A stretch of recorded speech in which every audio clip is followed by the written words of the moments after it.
Queridos, essa semana eu sou assim admirado com o senso de humor de Deus.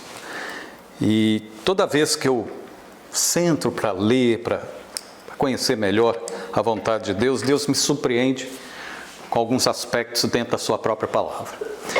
A mensagem que eu vou pregar hoje, de fato, eu nunca preguei ela na minha vida. É bem diferente de tudo que eu estou acostumado a pregar.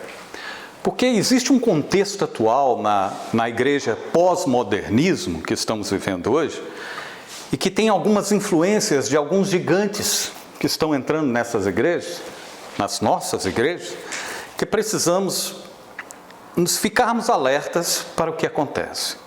Eu achei interessante como que Deus me levou a entender isso nas Escrituras, quando eu estava lendo aquele texto de Paulo, quando ele esteve no Areópago, em Atenas, onde ele encontrou alguns filósofos estoicos, epicureus, e ele encontrou ali também uma vasta localidade de imagens e deuses que os atenienses adoravam, que os gregos adoravam, e ainda achou um altar também a um deus desconhecido que eles colocaram lá, caso alguém conheça, né? E Paulo, sabemos muito bem da história, eu estou aqui trazendo uma mensagem para todos que já são cristãos, né?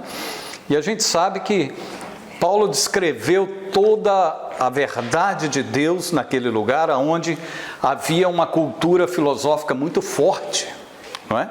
E essa cultura da filosofia naquela época do Império Grego-Romano estava muito forte, estava muito evidente. E Jesus veio na plenitude dos tempos, ele veio naquele momento, porque naquele momento Jesus conseguiu desfazer um grande embrião que estava nascendo. Uma mistura do poder e da ciência humana e da filosofia humana estava se formando naquela época.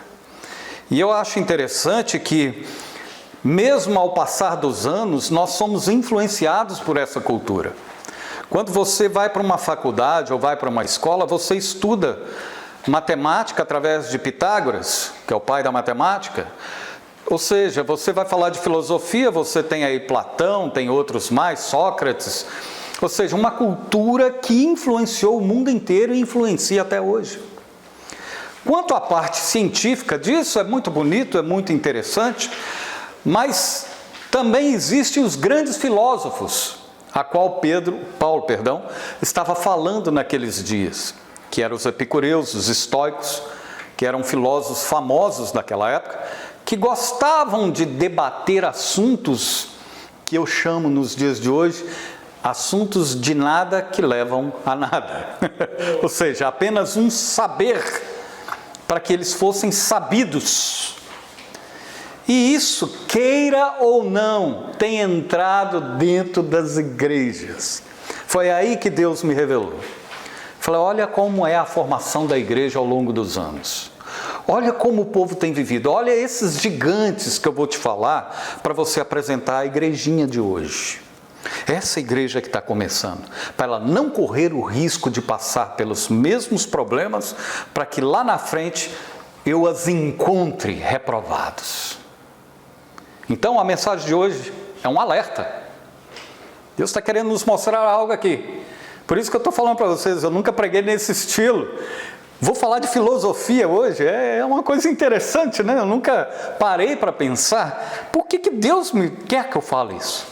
Mas, baseado no texto de 2 Coríntios, capítulo 10, verso 5, que você tem aí, nós vamos aprender hoje que existem alguns gigantes que devem ser vencidos. E nós vamos falar sobre 3 pontos importantes, prometo ser bem rápido, por isso eu chamo a atenção de vocês, para que vocês não percam uma vírgula e nada, porque o entendimento virá pelo Espírito Santo na vida de vocês nesse momento, amém? Eu quero compartilhar primeiro com esse verso, que diz assim: destruímos argumentos e toda pretensão que se levanta contra o conhecimento de Deus e levamos cativo todo pensamento para torná-lo, o que, queridos? Obediente a Cristo. Bom, aí perguntamos, o que tem isso a ver com a mensagem de hoje? Muito. Queridos, eu entendo que há uma grande carência de pessoas que tenham o seu coração no reino, Mas que reino? E que sejam movidos, às vezes, por um verdadeiro sentimento de servir a Cristo. Nós vemos tantas pessoas sinceras nos dias de hoje, e existem, e essas pessoas estão aí. Nós somos uma delas, amém? Amém. Que estão com o sentimento de servir a Cristo e honrá-lo através das suas vidas. Encontramos muitos exemplos desses na Bíblia. Você sabe que muito bem, como Moisés, Abraão, quantos mais? Daniel, Pedro, João. Desde o Antigo Testamento até o Novo Testamento, esses homens viveram o que de fato o Evangelho e o que de fato Deus queria que eles vivessem. Esses homens não se corromperam em hipótese nenhuma com aquilo que o mundo oferecia na época de cada um deles. Principalmente o apóstolo Paulo, que ao deixar todo aquele conhecimento que ele tinha de Gamaliel, ele aproveitou todo aquele conhecimento e plantou, ou seja, ele usou aquilo como um adubo, e plantou sobre aquele adubo a verdadeira palavra de vida. Amém. Por isso que isso lhe custou muito. Porque o evangelho prático custa sacrifício. O evangelho que nós estamos vendo entrando por uma cultura que infelizmente vem acompanhando aos séculos, esta não faz diferença na vida das pessoas. Pelo contrário, muitas vezes entram até mesmo no coração das pessoas com um propósito pessoal e não coletivo. Vocês vão entender isso melhor. Eu quero falar nesta noite sobre 3 principais desafios do cristianismo moderno que precisamos enfrentar hoje. O cristianismo de hoje está vivendo algo que nunca viveu na sua época. Nós estamos debaixo de uma linha muito fina, tênue, que está separando as verdades das meias-verdades. Parece ser verdadeiro muitas vezes, mas não é. Porque aí é que está o esconderijo desse grande gigante do inimigo das nossas vidas, do próprio diabo, Satanás, com a sua astúcia, a qual Paulo mesmo diz, nós não ignoramos as astúcias do inimigo. E eu não estou falando de revelações de poder espiritual, não é nada disso. Eu estou falando de consciência, de caráter. Que espiritualmente é fácil a gente revelar as coisas e repreender isso, mas o pior demônio para tirar da vida da pessoa é ela mesma. Aí dorme com esse barulho. É você se esvaziar de si mesmo. São sofismas, as ideias. Porque o resto, em nome de Jesus, a gente expulsa e vai embora. Mas como é que eu vou me expulsar? Não sei se vocês estão começando a entender. Eu às vezes fico brigando com Deus, falando, Deus, o que eu preciso expulsar da minha vida? Eu falei, meu filho, tem uma lista grande, nós vamos de pouco a pouco, porque você não vai suportar. Tem que ir de pouco a pouco. Mas cada dia vai ter algo novo para você aprender e algo novo para você entender aonde é que eu estou no meio dessa história.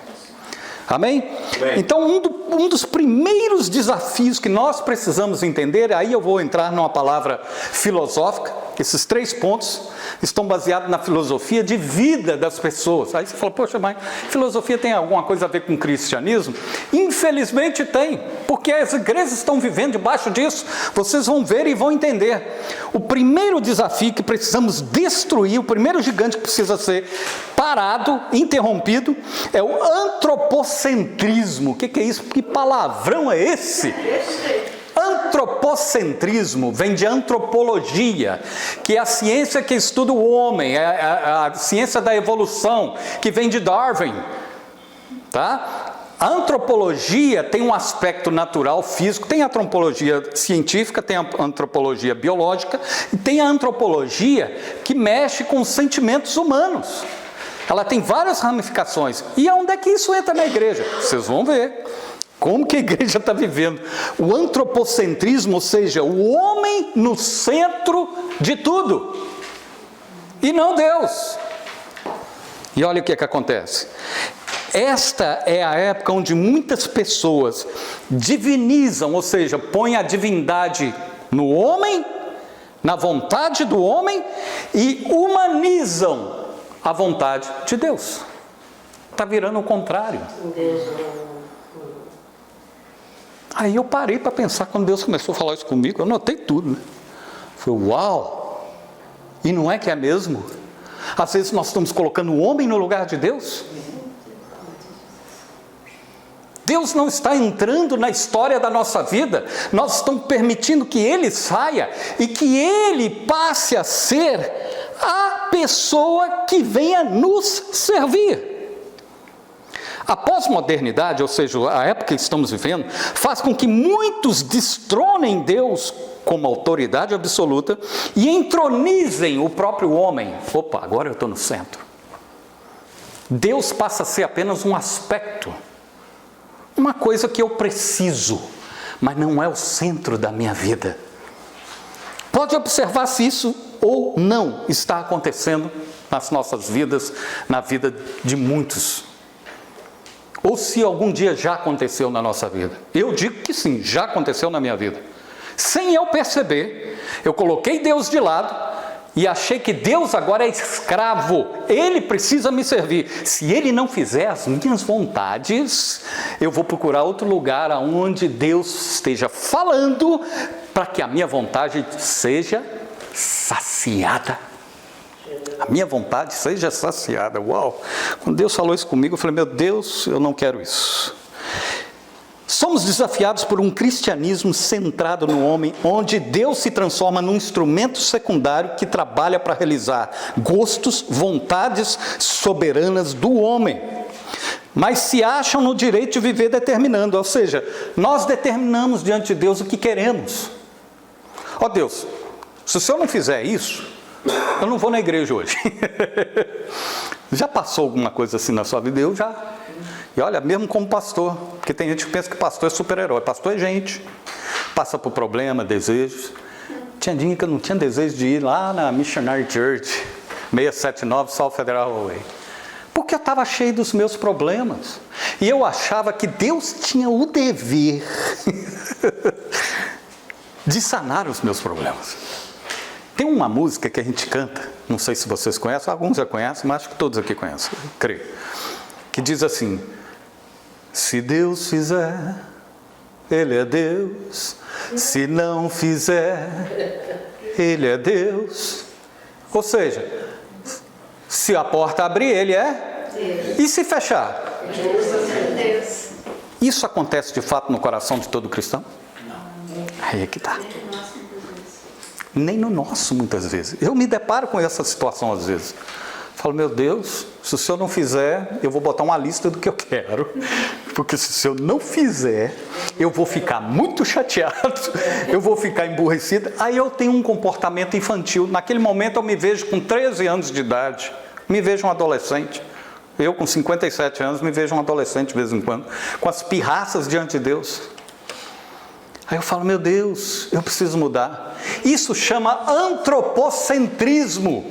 É o homem no centro e Deus na lateral. Ou seja, Deus está ali falando, meu filho, o que você precisa? Eu preciso disso, eu preciso daquilo. Muitas vezes a gente detona Deus porque a gente quer que Ele faça a nossa vontade. E se Ele não fizer, nós destronamos Deus da nossa vida.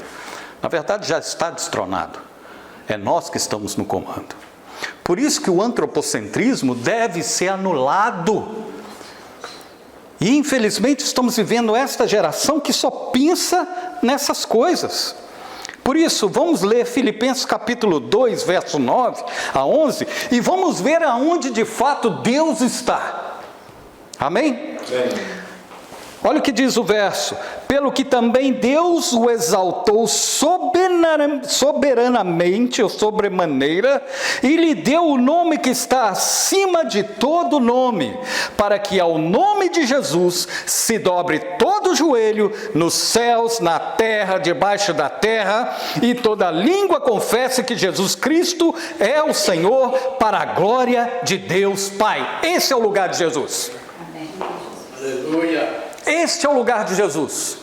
Deus o coroou sobremaneira tal, extravagante, que todo joelho se dobrará diante dele e toda língua confessará que ele é o Senhor. Deus nós já sabemos que ele é. Agora, Senhor é aquele que controla a nossa vida, é aquele que reina, é aquele que dirige, é aquele que fala, é aquele que guia, é aquele que diz vá e você vai, é aquele que diz não e você não, e pronto. Para isso ressurgir nos nossos corações, a gente tem que ver o que está acontecendo nos dias de hoje. Está tudo invertido. E temos que orar pelas igrejas para que isso saia. Porque hoje as igrejas viraram vitrines, múltipla escolha, parece shopping. Eu vou fazer ali eu gostei. Não, o pastor agora fez um trem errado lá, ou uma ovelha me respondeu, mas não, agora eu vou para o outro. Onde é que está o verdadeiro cristianismo nisso? Enquanto as pessoas... Sabe o que acontecia na época da Idade Média, na época da Renascença? Sabiam que eram muitos reis que haviam naquela época. Tá? Os países eram monarcas e havia um domínio monárquico muito grande, principalmente na Europa. Ninguém ia diante de um rei de mão vazia. Ninguém. Até mesmo, vou voltar agora na época de Jesus, quando Jesus nasceu, o que os reis magos foram fazer? Levaram 3 presentes, que um dia nós vamos falar sobre eles, que é muito profundo aquilo. Aí a gente chega hoje diante de Deus com a lista de pedidos. Mentalidade que precisa ser transformada, como está em Romanos 12, no verso 2. Não vos conformeis com este mundo, ou seja, não tome a forma deste mundo, mas transformai-vos pela renovação da vossa mente, metanoia, a palavra grega é essa, para que experimenteis qual seja a boa, perfeita e agradável vontade do Pai, e não a minha. E aí eu me pego falando, Senhor, quando é que eu estou entrando com o meu antropocentrismo e quando é que o Senhor está reinando? Ele diz, menos de você, mais de mim. João reconheceu isso na hora quando viu Jesus. É necessário que ele cresça e eu diminua. É necessário vermos isso nos dias de hoje. Porque a linha é fina, é muito tênue. Isso às vezes a gente se confunde com fé. Fé é uma coisa. Agora, quem reina no centro da nossa vida, se é Deus, a nossa fé será genuína. Mas se eu sou uma pessoa egocêntrica, que vivo na centralidade deste conhecimento, tudo é para mim, por mim, e para me, myself and I. É eu mesmo e that's it. Isso não pode acontecer mais, queridos. Deus fica muito triste com isso. E se torna difícil trabalhar nos corações das pessoas quando as pessoas são centralizadas em si próprias. Por isso eu digo, nosso grande desafio é declarar a esta geração que permanece em seu trono, que a única maneira de entendermos isto é deixá-lo ser entronizado dentro dos nossos corações. Como é que eu destrono uma pessoa? Quando Jesus se entronizar. Quando eu passar a confiar 100% no Senhor. Eu fiz muitos desafios no final deste ano agora com o Senhor. Eu falei, Senhor, eu quero entrar este ano derrubando gigantes que não te agradam.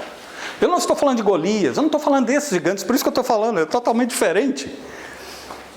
Não é esses os gigantes, mas sim os gigantes de uma filosofia que eu trago como herança paterna, como herança filosófica, cultural, seja o que for. Isso vem ao longo dos anos, das gerações, entrando de família em família. E a gente acaba chegando nos dias de hoje com essas coisas diante de Deus, e Deus querendo tratar o nosso coração, porque Ele nos ama. Então nunca se esqueça, o amor de Deus é maior do que qualquer outra coisa.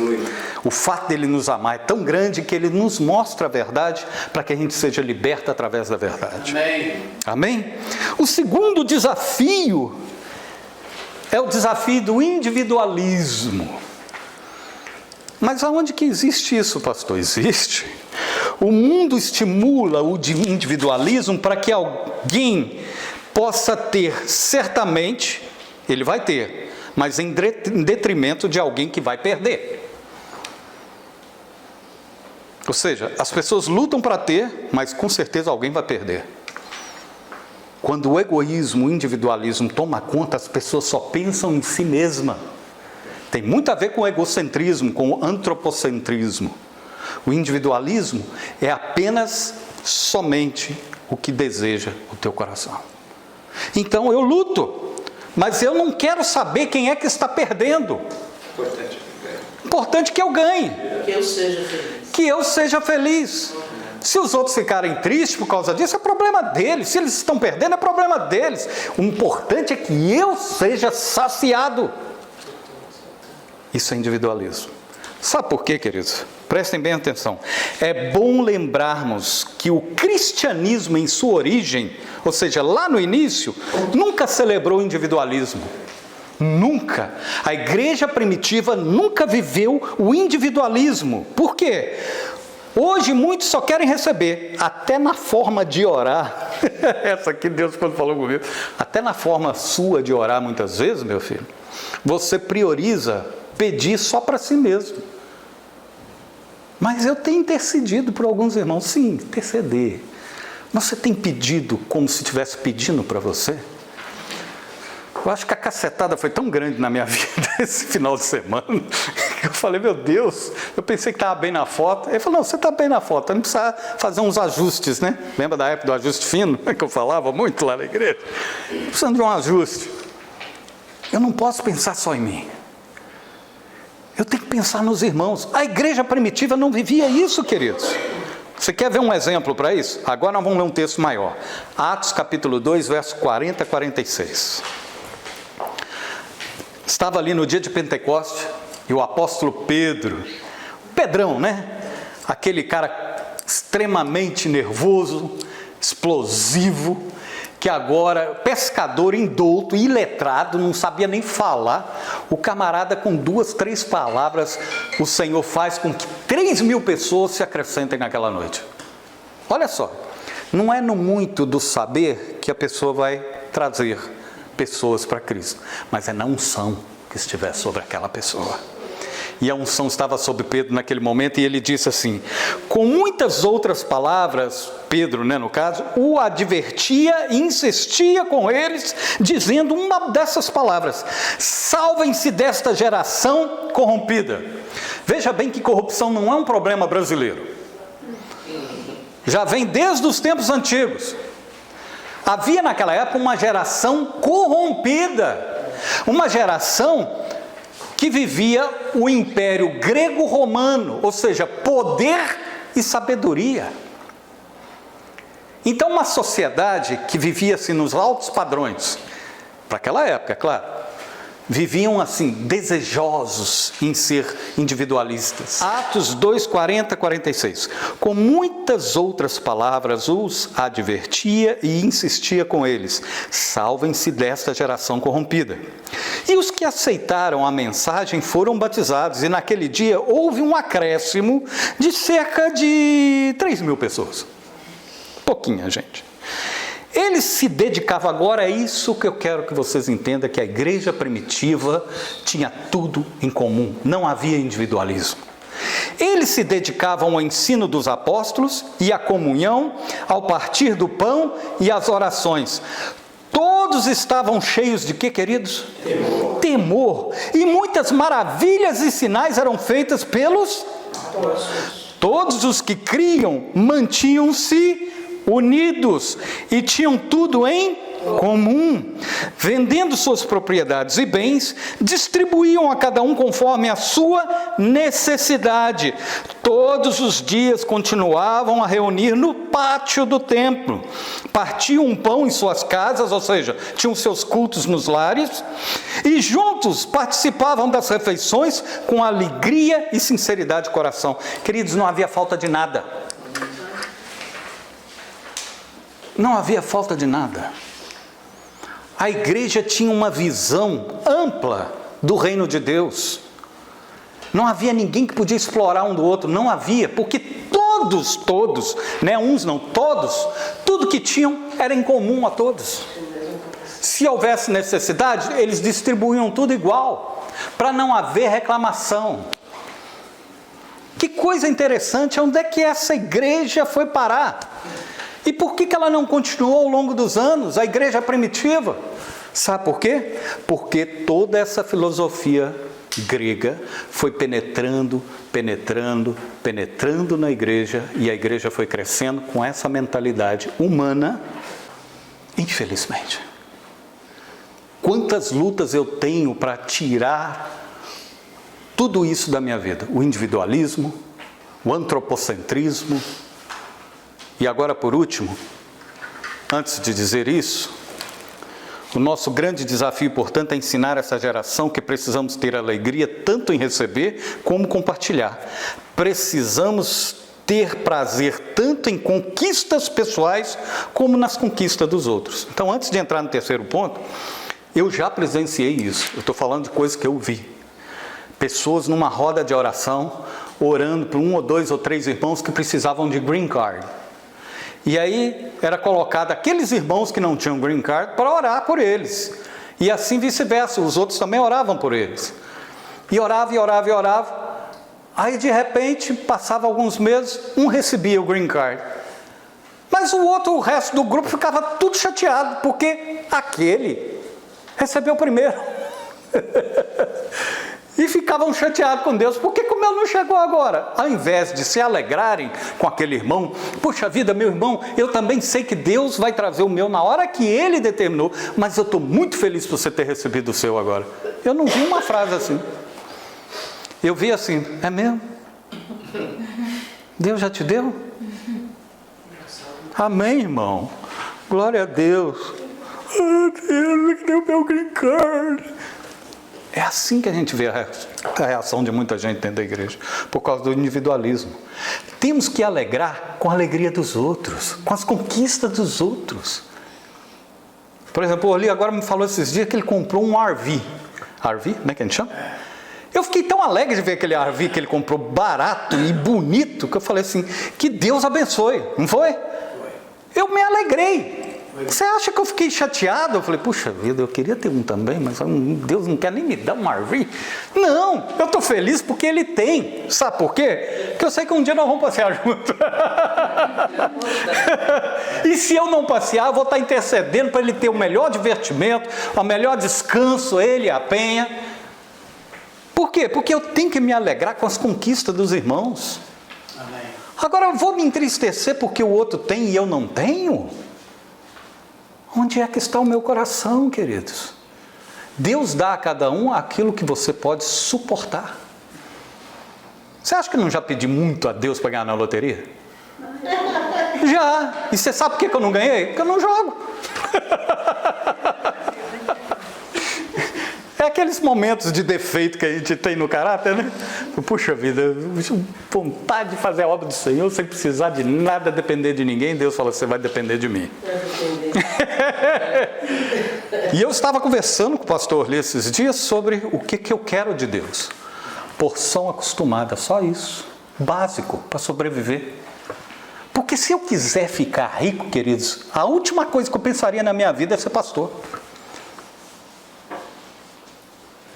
Não tenho esse prazer, não tenho, estou falando de coração. Eu tive oportunidades de fazer minha vida no início da minha carreira aqui nos Estados Unidos.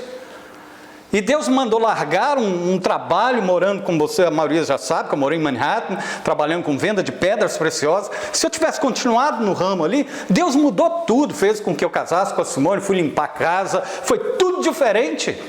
Mas Deus estava moldando o meu caráter para chegar em 93 e começar uma igreja. E nunca faltou nada. Nunca faltou nada até hoje. Tem hora que a gente passa no final do mês aquele apertozinho assim, até bom que vai emagrecendo, né? Vai apertando a gente um pouquinho. Fala, meu Deus, como é que vai ser o dia de amanhã? Aí ele fala assim, olha como é que Deus me lembra. Olhe para as aves dos céus. Elas plantam? Semeiam? Não.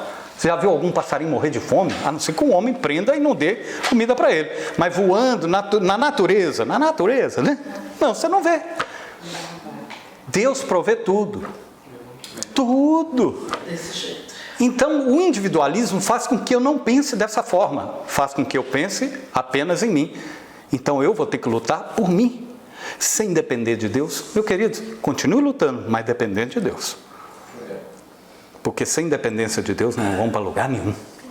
Amém? E por último, para terminar, o desafio de outra palavra complicada que chama hedonismo. Já ouviram falar sobre isso? Como um movimento, agora sim eu vou falar sobre um movimento filosófico. O hedonismo teve a sua origem nos ensinos da Grécia.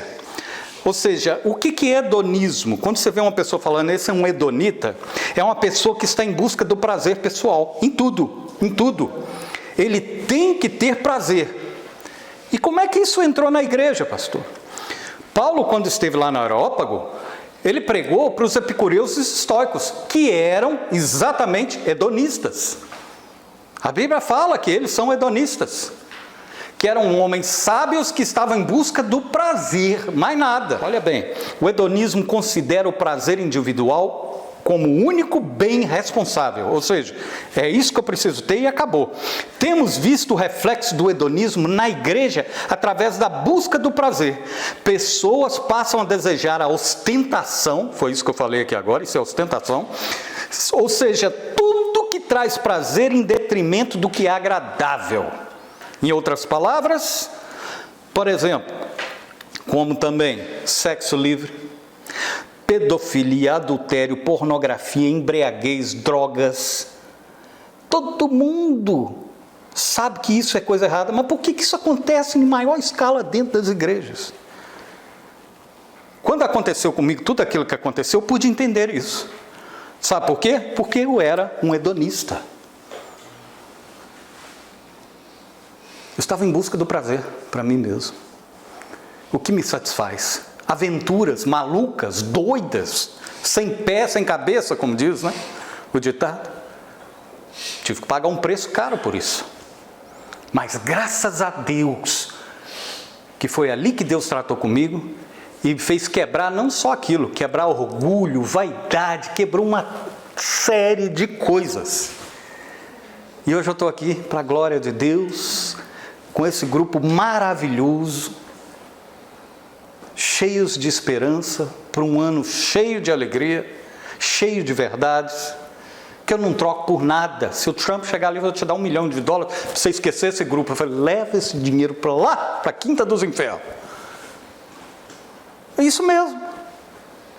Não troco, não troco. Vidas, nós vamos sair daqui um dia, nós vamos encontrar com o papai.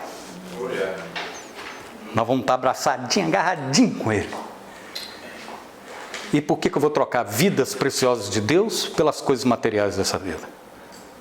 Ah, pastor, ainda bem que isso não acontece. Acontece muito por aí, queridos. Vocês não sabem, às vezes, infelizmente, os líderes que proporcionam isso.